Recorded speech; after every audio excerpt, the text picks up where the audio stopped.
It's 6:05, turning to the war in the Middle East. A U.S. senator is defending comments that he made about pro-Palestinian protesters who blocked traffic in big cities across the U.S. this week.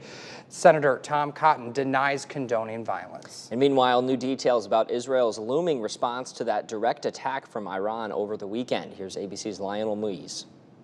This morning, ABC News has learned U.S. officials expect a limited response from Israel to that historic attack by Iran over the weekend. Israel's response, according to a senior U.S. official, is not expected in the next 48 hours, as Israel faces international pressure not to further escalate the conflict. ABC's Matt Gutman got an up-close look at an Iranian missile the size of a bus that was part of the attack late Saturday, recovered from the Dead Sea. It is over 38 feet long, made out of steel, and right around here would have been the warhead, capable of carrying 800 pounds of high explosives. Israel's war cabinet meeting again while the war with Hamas rages on in Gaza.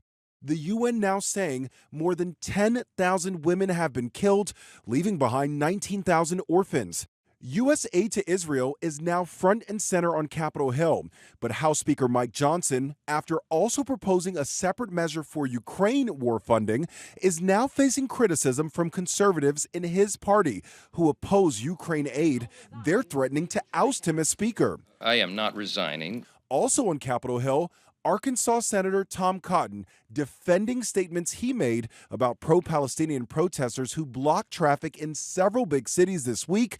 Cotton telling people to take matters into your own hands to get them out of the way. Very worried about the diversion of police resources. If something like this happened in Arkansas on a bridge there, let's just say I think there'd be a lot of very wet criminals that have been tossed overboard, not by law enforcement, but by the people whose road they're blocking.